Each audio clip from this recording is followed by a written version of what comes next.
Bueno, entonces quiero empezar resaltando la importancia de estos festivales, porque son una oportunidad de regocijarnos, de agradecer, de inspirarnos y de tener mucha confianza en el camino para seguir adelante. Eh, Hay diferentes festivales que hacemos durante el año. De hecho, quiero hacer el énfasis en las tres joyas que nos pusieron aquí, las telas muy bonitas. La tela amarilla, bueno, que es el color que representa el ideal de la iluminación. Tenemos al fondo la tela azul, que está representando el Dharma, que son las enseñanzas que nos llevan hacia ese ideal. Y tenemos la tela roja, que está representando la sangha, la comunidad espiritual. Y cada una de estas joyas, cada uno de estos elementos, tienen su festival durante el año. Entonces, durante el mes de mayo, que es en la luna llena del mes de mayo, celebramos cuando el Buda alcanza la iluminación, alcanza el nirvana. Después, en el mes de julio, en la luna llena, tenemos el festival que celebramos el Día del Dharma o el Día del Dharma Chakra, que es cuando el Buda da su primera enseñanza. Entonces se dice que la rueda del Dharma se echa a andar, porque entonces muchos otros seres humanos tienen las herramientas para también llegar a la iluminación. Después tenemos el Día de la Sangha, que celebramos en noviembre, en la luna llena.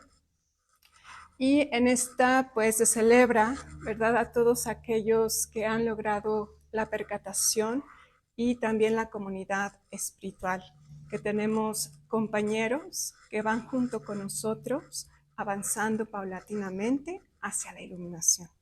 Entonces es muy bonito realmente tener estos días como un regocijo, como una oportunidad de inspirarnos para seguir adelante con fuerza, porque muchas veces pasan los días, los meses y uno no tiene mucho contacto con las enseñanzas y nos vamos apagando, pero estos momentos son tan importantes porque ahí es donde podemos tomar fuerza y energía para seguir adelante.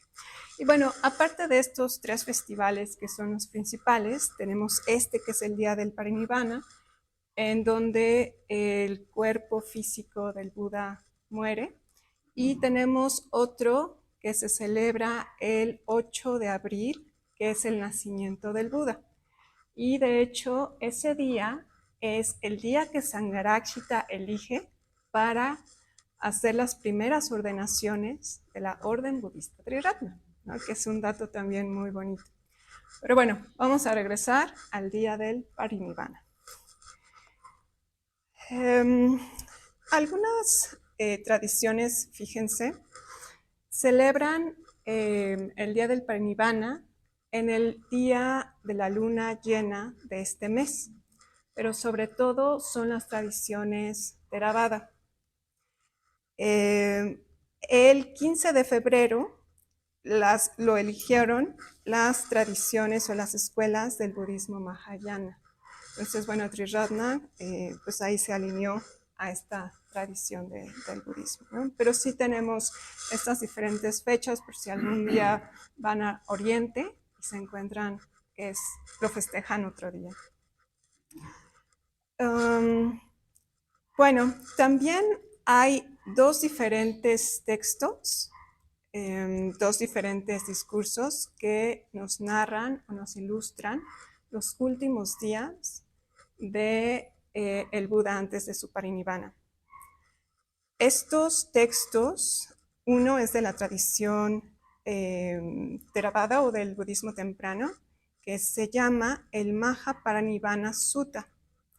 Y este discurso tiene 6 capítulos y nos va narrando paulatinamente pues ya el Buda a sus 80 años y cómo va en un peregrinaje compartiendo todas las enseñanzas, asegurándose de que todos sus discípulos tengan muy claro lo que están haciendo para ellos mismos en algún momento lograr la iluminación. suprema. Y después tenemos otro texto, pero este es de la tradición mahayana. El mahayana hace su propia interpretación y este nos habla de el principio de la budeidad, pero más allá del tiempo y más allá del espacio. Hace mucho el énfasis en lo que se conoce como el cuerpo de la verdad, que es el Dharmakaya, pero no me voy a meter a eso. ¿Okay? Lo que yo voy a estar haciendo con ustedes, compartiendo, son breves lecturas que vienen del Mahaparinirvana Sutta, que es del budismo temprano, porque tradicionalmente así es como se celebra este día en diferentes lugares del mundo. Bueno, aquí también es importante pues explicar lo que significa Parinirvana. Pari significa completamente, totalmente o plenamente. Nirvana, que esta, digamos, es la palabra en Pali. Muchos de ustedes tal vez digan, bueno, es Nirvana. Nirvana es la palabra, pero en sánscrito. Entonces, Nibbana lo que significa es la extinción de las impurezas, la extinción del odio, la avidez, la ignorancia, el cese completo del sufrimiento. Qué bonito, ¿verdad? Es que yo cuando lo comparto en verdad que me emociono mucho porque esto que decía Sadayoti de esa ecuanimidad, de esa tranquilidad, de esa paz, es lo que surge cuando se extingue el odio, la avidez y la ignorancia. Es el camino que nos está mostrando el Buda para que nosotros también podamos liberarnos.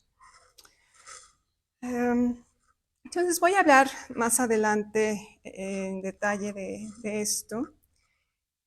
Ahorita lo que quiero hacer es destacar las cualidades del Buda, porque nosotros cuando escuchamos la palabra muerte muchas veces entramos en ansiedad, puede ser incluso una ansiedad horrorizada. Claro, nosotros vemos nuestra vida como lo más valioso y así es, pero en este caso, que es el Parinirvana del Buda, lo que está pasando es que está logrando la liberación completa y total. Entonces eso es un motivo y un momento de regocijo realmente. ¿No? No lo estamos viendo desde un lado oscuro, desde un lado depresivo, para nada. O sea, imagínense la liberación total de los ciclos del renacimiento, del sufrimiento. Entonces, por eso es algo festivo y por eso quise hacer énfasis en las cualidades del Buda. Buda, a lo mejor algunos de ustedes recuerdan, significa el despierto. Muchas veces también se puede decir que es el iluminado. Es el digno, el venerable, el que está libre de impurezas, dotado de conocimiento y conducta, con sabiduría, con pureza ética. Es el bienaventurado, el afortunado, el glorioso.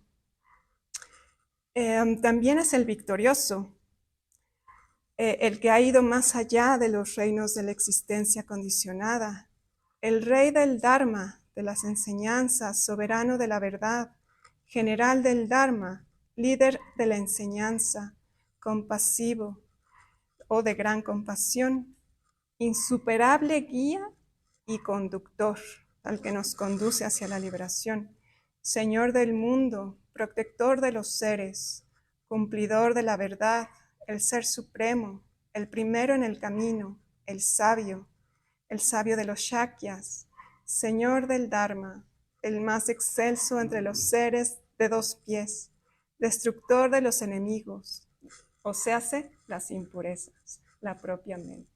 ¿Sí?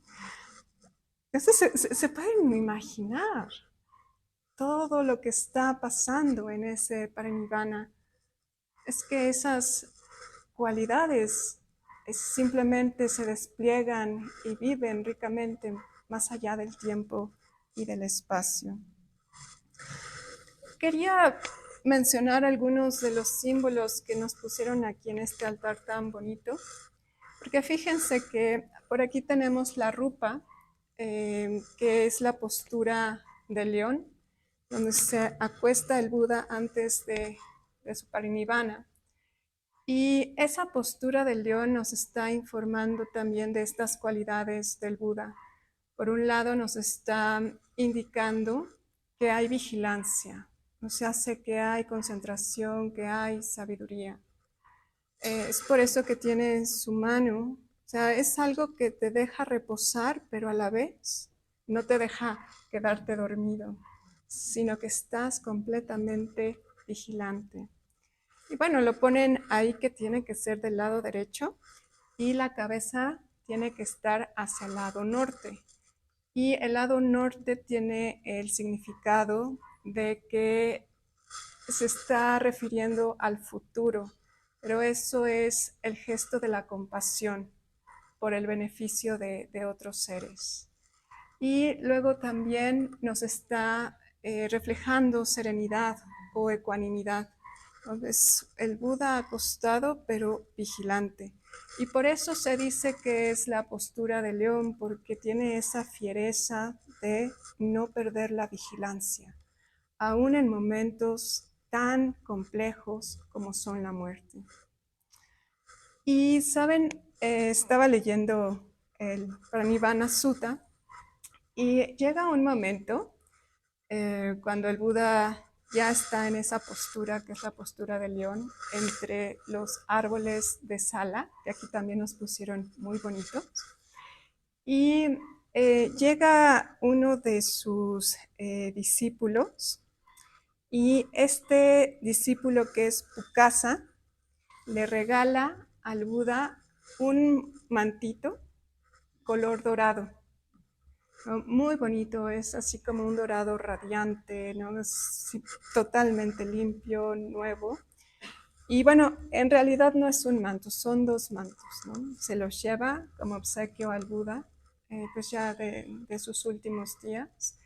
Y el Buda estaba con Ananda. Ananda es su compañero, su cuidador, su primo, el que estaba ahí para darle cualquier cosa que el Buda necesitaba. Y por cierto, Ananda tenía excelente memoria, entonces pudo memorizar todas las enseñanzas que el Buda daba. Entonces, Ananda fue muy importante, andaba con él.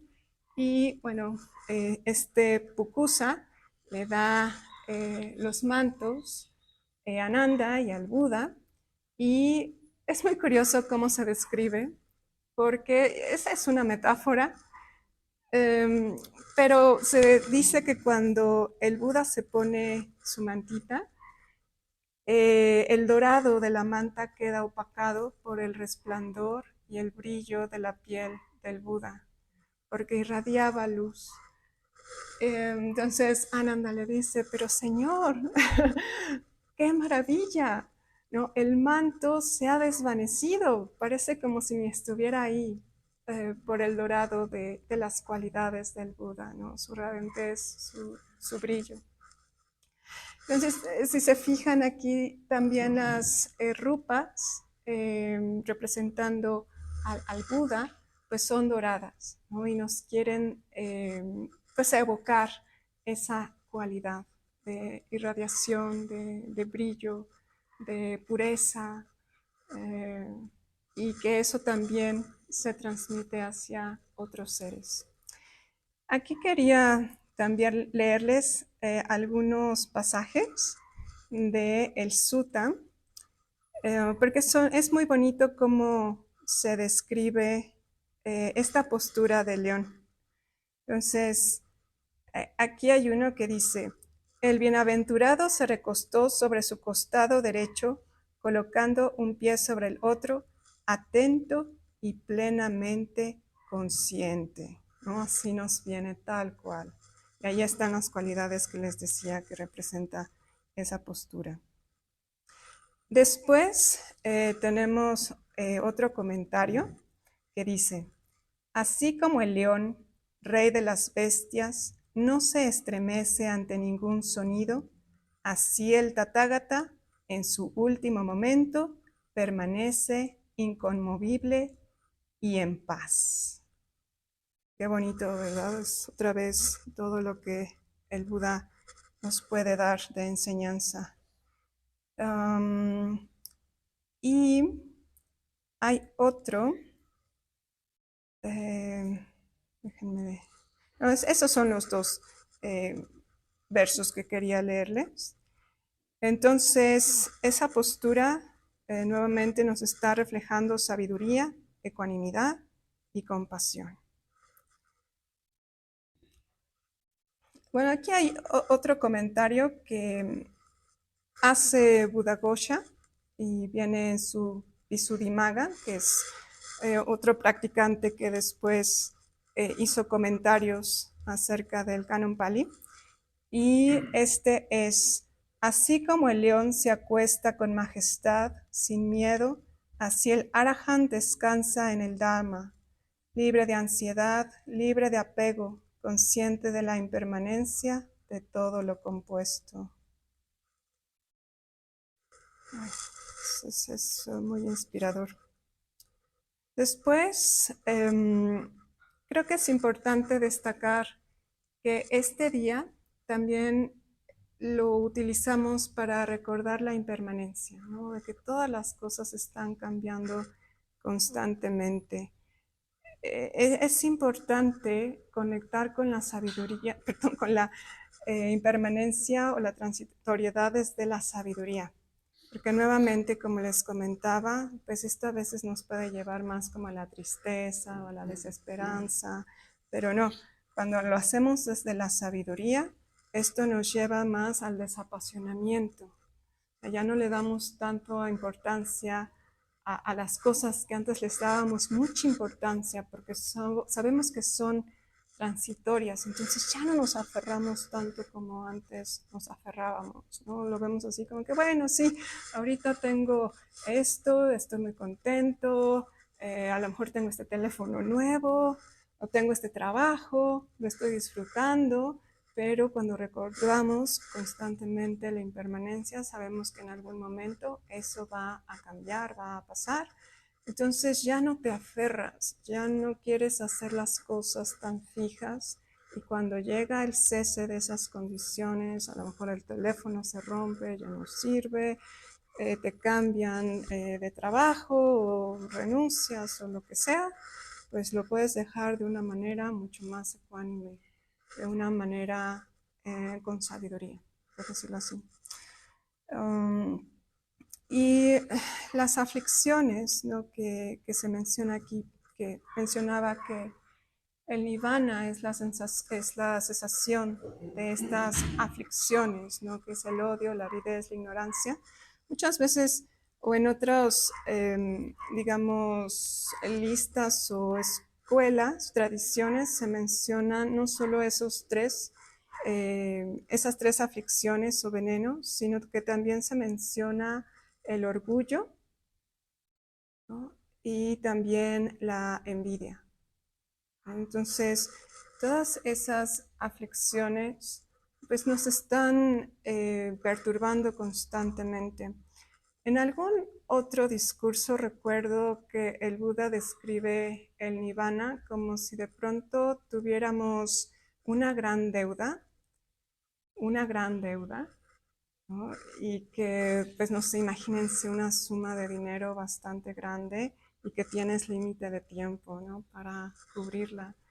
Entonces, toda esa angustia y esa ansiedad que uno puede tener al momento de que pagas la deuda, esa tranquilidad, esa libertad que se siente, así es el nirvana, ¿no?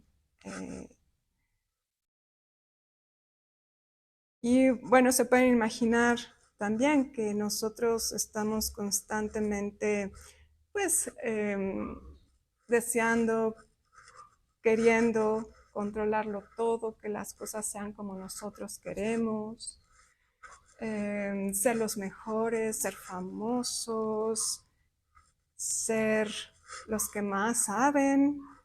Ay, ahí perdemos mucho tiempo, perdemos mucha energía, nos enredamos y pues eso nos hace sufrir muchísimo. Pero cuando vamos encontrando el hilo y desenredando todo eso, la verdad es que uno encuentra esa gran paz, esa gran liberación.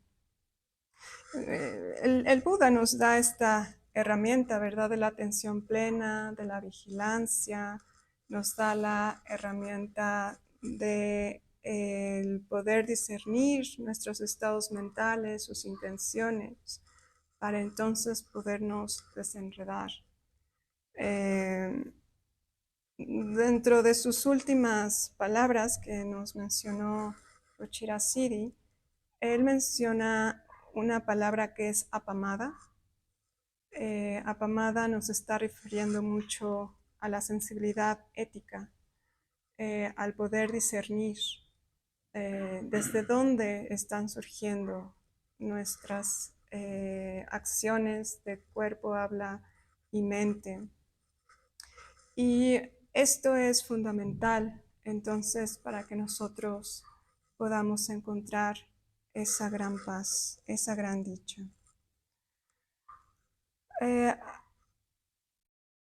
Sí, también quería mencionar algunos fragmentos que nos están recordando que todas las cosas son transitorias.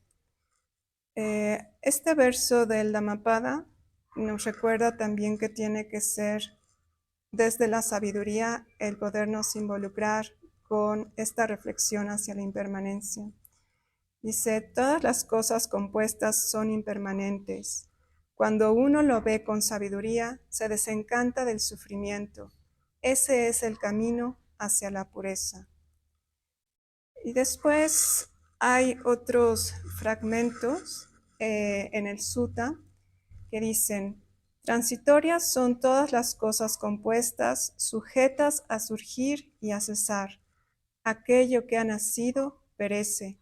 Bienaventurada es la paz suprema, donde no se vuelve a surgir y a cesar. ¿No? Se pueden imaginar todos estos eventos mentales, estados mentales, aflictivos, que están ahí surgiendo y cesando en un ciclo, pero de pronto te puedes liberar de eso, y eso que antes surgía y cesaba ya no está porque lo has trascendido, lo has superado. ¿No? Hay otra partecita en el texto, y de hecho esto ya es después de que el Buda tiene su última respiración, y por ahí una de las personas que estaban alrededor de él en ese momento del parinirvana dice, sin movimiento del aliento, pero con el corazón firme, libre de deseos y en calma, así el sabio llega a su fin, sin ser sacudido por los dolores mortales. Su mente, como una llama extinguida, halla la liberación.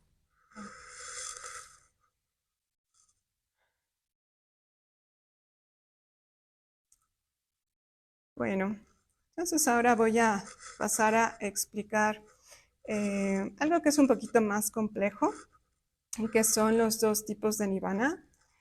Entonces, se dice que hay un nirvana con residuo y otro nirvana que es sin residuo, ¿no? Porque digamos que el Buda alcanza el nirvana estando vivo. Entonces, él definitivamente logró la extinción de estas aflicciones, odio, avidez e ignorancia. Pero seguía teniendo un cuerpo humano, un cuerpo físico, y también seguía teniendo lo que conocemos como los 5 agregados o los 5 skandhas, ¿no? Él seguía pues teniendo sensaciones, percepción, pues había, su mente seguía, ¿no?, funcionando, tenía que interactuar de alguna manera, ¿verdad? Y sigue interactuando. Entonces, el nirvana lo que significa es que él ya no se enredaba con estos venenos. ¿no? Por eso era libre, por eso era feliz, estaba en ecuanimidad. Y lo que pasa aquí es que él ya no seguía como enfrentándose a las consecuencias de acciones no presentes, porque ya no había algo que generara mayor karma o mayor sufrimiento, sino más bien lo que pasa aquí es que se dice que es con residuo precisamente porque tiene este cuerpo físico y ese cuerpo físico, pues digamos que hasta que no se extinga es que ya no va a haber ningún residuo, ¿no? Ya no va a haber ningún residuo. Entonces, el nirvana sin residuo, por eso es que se logra hasta la muerte del cuerpo físico. O sea, ya no hay escandas, ya no hay nada de eso. Es la iluminación, la liberación total. Aquí hay un parrafito. De hecho, este parrafito no es de el Parinibbana Sutta, sino es de otro sutta que se llama el Itivuttaka. Y aquí el Buda mismo explica esta distinción. Se los voy a leer. Dice, monjes, existe ese nirvana donde no hay nada condicionado. Para el arahant en vida, esto se llama nirvana con residuo de soporte. Pero cuando un arahant ha pasado completamente, o sea, ha fallecido, y no queda nada de los 5 agregados, esto se llama nirvana sin residuo de soporte. Bueno, aquí tengo que aclarar, porque seguramente muchos de ustedes no saben lo que significa un arahant, pero un arahant es un iluminado, un despierto, ¿no? Que se ha liberado de esas aflicciones, odio, avidez e ignorancia, ¿no? Entonces, ahí tenemos eso. Y ahora lo que quiero hacer es contarles un poquito la historia de cómo fue estos últimos meses y días del Buda, porque empieza más o menos 3 meses antes de su muerte. Y como les decía, él estaba en una especie de gira compartiendo las enseñanzas. Y se dice que de pronto se le aparece Mara, ¿no? Y le dice, bueno, ya es la hora. Pero el Buda quería asegurarse de que sus discípulos realmente lo tuvieran claro, ¿no? Para que él no fuera imprescindible. De hecho, por ahí sí les dice, pues a mi partida, su maestro, su guía van a ser las mismas enseñanzas. Entonces no se van a quedar solos, lo tienen claro, simplemente sigan esas enseñanzas y van a poder llegar al despertar y a la iluminación. Entonces, el Buda llega un momento en que le dice, Mara, sí, ya, es tiempo, ¿no? Ya voy a entrar a mi parinibbana. Digamos, porque Mara lo que quería hacer era así como que no, todavía no están listos tus discípulos, ¿no? Pero el Buda con mucha claridad ve eso. Mara, si no lo conocen, representa las fuerzas de la desintegración, o sea, hace estas aflicciones, ¿no? Entonces es algo que podemos ver también que estaba pasando internamente con el Buda, ¿no? Que tenía la duda de, ¡ay, no! ¿Ya estarán listos mis discípulos? ¿No estarán listos? Y bueno, dice, no, sí, ya, duda, esa aflicción, bye, así voy a seguir adelante, voy a dar lo que pueda a mis discípulos en estos 3 meses y voy a entrar al parinibbana. Entonces, pasan muchísimas cosas realmente en ese recorrido que hace el Buda en diferentes pueblitos al norte de la India. Y bueno, dentro de esas cosas es que da la enseñanza del camino óctuple, la enseñanza de las 4 nobles verdades.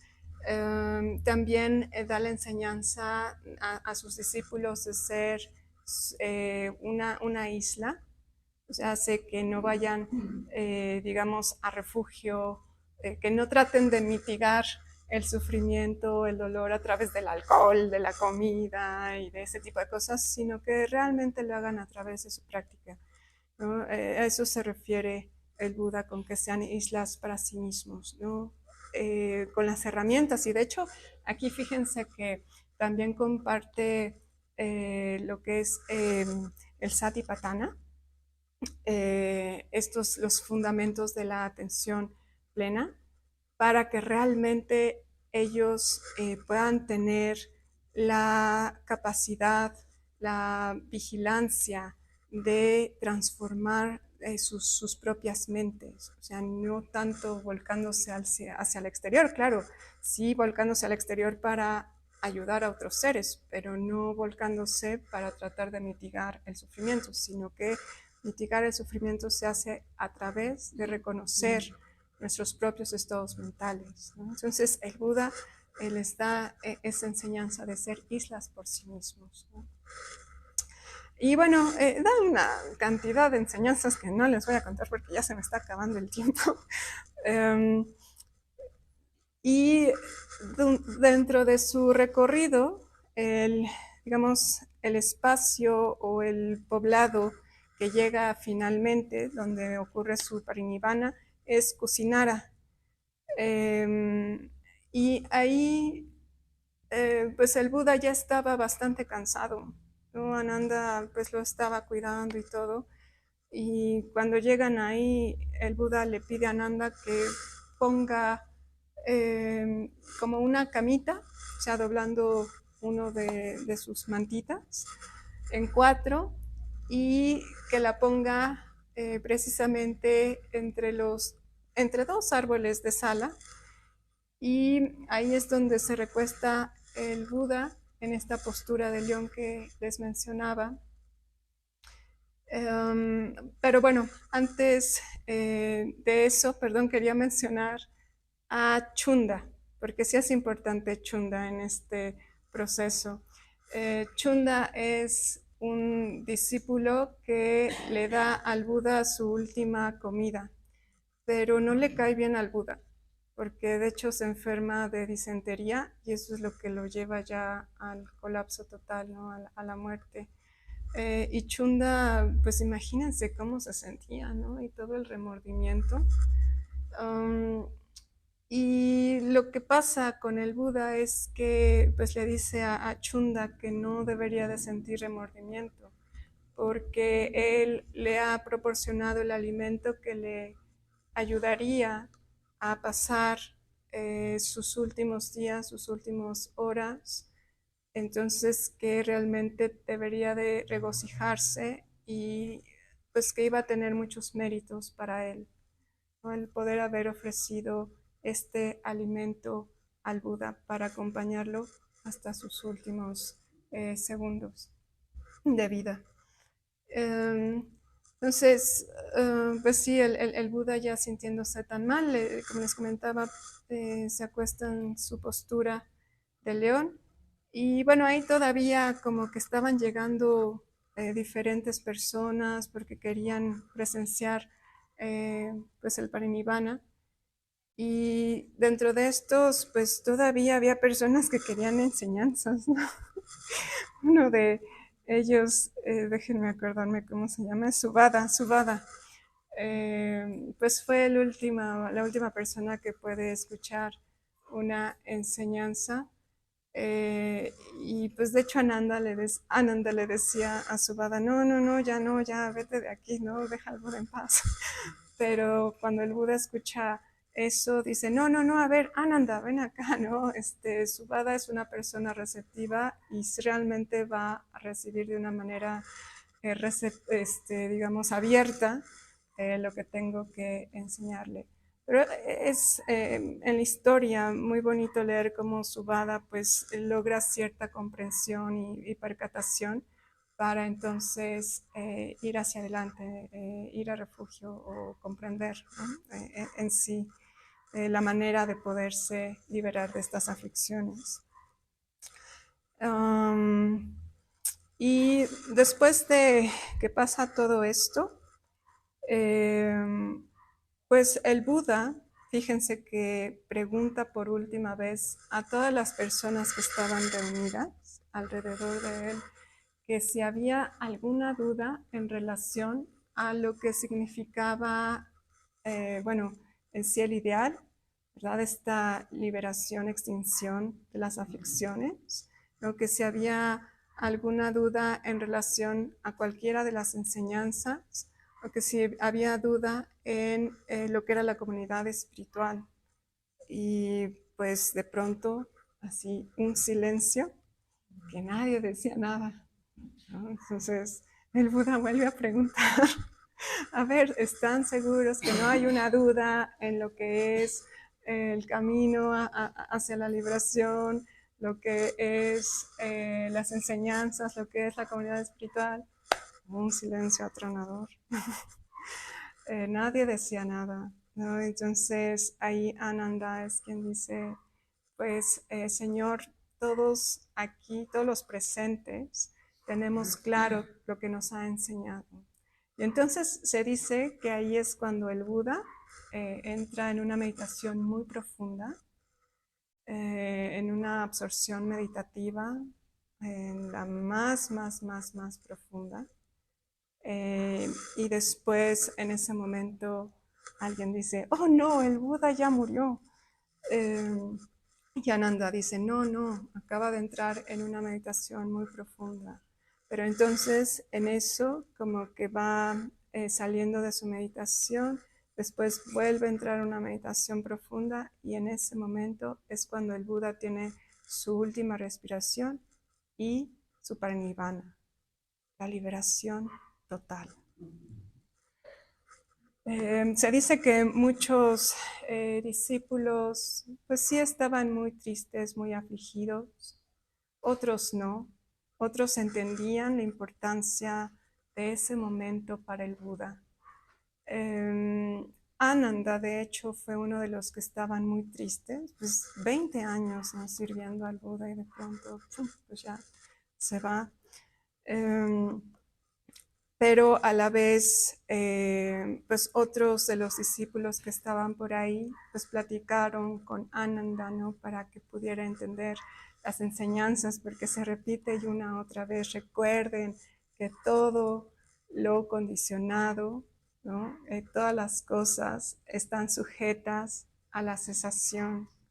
No, no se les olvide y échenle ganas a recordar más bien que tienen la oportunidad de desenredarse, de liberarse de esas aflicciones, ¿no? Y de hecho, pues esto es lo último que dice el Buda antes de fallecer. Entonces, igual lo voy a mencionar esto brevemente, las palabras que nos deja el Buda antes de entrar a su parinirvana en Pali, para tenerlas presentes, que bueno, ya no los encuentro aquí, pero las voy a decir así, que es Vaya Dhamma Sankara Apamadena Sampadeta. Todas las cosas, nuevamente, están sujetas a la cesación. Con atención consciente, esfuércense, ¿no? Y bueno, ya lo dejo ahí, porque pues ya nos va a tocar nuestra puya. Pues espero que esto los entusiasme para seguir su camino en el Dharma.